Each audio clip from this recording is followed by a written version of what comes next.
সৰ্বশিক্ষা অভিযান বা শিক্ষামন্ত্ৰী থাকোঁতে মই এটা প্ৰচেষ্টা আৰম্ভ কৰিছিলোঁ যে অসমৰ শিক্ষকসকলে নিজৰ ভিতৰতে মিউচুৱেল ট্ৰান্সফাৰ বিচাৰিব পাৰে।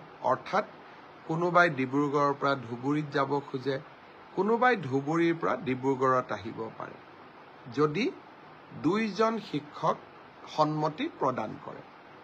আৰু তেনেকুৱা প্ৰচেষ্টাৰ ফলত বহু হাজাৰ শিক্ষকে নিজে বিচৰা জিলাখনলৈ আহিব পাৰিছে আৰু ইজনে সিজনৰ সহায়ক হৈছে।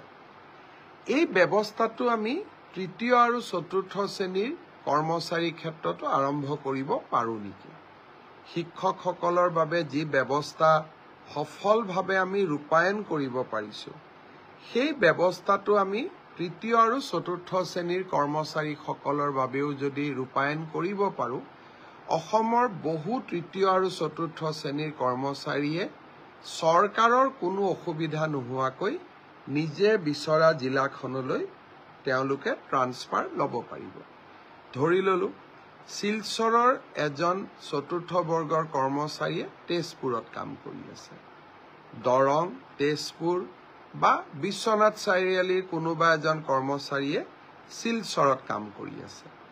এতিয়া দুইজনে যদি কথা পাতি এটা মিউচুৱেল ট্ৰান্সফাৰৰ আমাক আবেদন কৰে, পাৰস্পৰিক বদলিৰ, আমি তাত কৰি দিলে চৰকাৰৰ কোনো অসুবিধা নহয়। কিন্তু এই ব্যৱস্থা শিক্ষকৰ ক্ষেত্ৰত আছিলে, তৃতীয় আৰু চতুৰ্থ বৰ্গৰ শ্ৰেণীৰ কৰ্মচাৰীৰ ক্ষেত্ৰত নাছিলে। কেনেকৈ কৰিব পাৰোঁ মই তাক ভাবি আছোঁ। তাৰ বাবে এটা পৰ্টেল লাগিব, আবেদনৰ প্ৰক্ৰিয়া লাগিব, সময়সীমা লাগিব, ইজনে সিজনৰ লগত কথা পতাৰ সুবিধা দিব লাগিব। কিন্তু তথাপিতো এই ব্যৱস্থাটো মই কৰাৰ বাবে চেষ্টা কৰি আছোঁ, চিন্তা কৰি আছোঁ, নিশ্চয় সফল হ'ব পাৰিম। 1 লাখ নিযুক্তিৰ প্ৰক্ৰিয়াক আগুৱাই লৈ গৈ অহাকালি শ্ৰীমন্ত শংকৰদেৱ কলাক্ষেত্ৰত আমি শিক্ষা বিভাগত কেইবাটাও নতুন নিযুক্তি দিম। লগতে APDCL অৰ্থাৎ আমাৰ পুৰণা যি ASCB, আজিকালি আমি APDCL বুলি কওঁ, Assam power distribution corporation limited, তেওঁলোকেও যোৱাকালি কেইবাটাও নিযুক্তি দিব। এই নিযুক্তি প্ৰদানৰ প্ৰক্ৰিয়াটো মই অংশগ্ৰহণ কৰিম।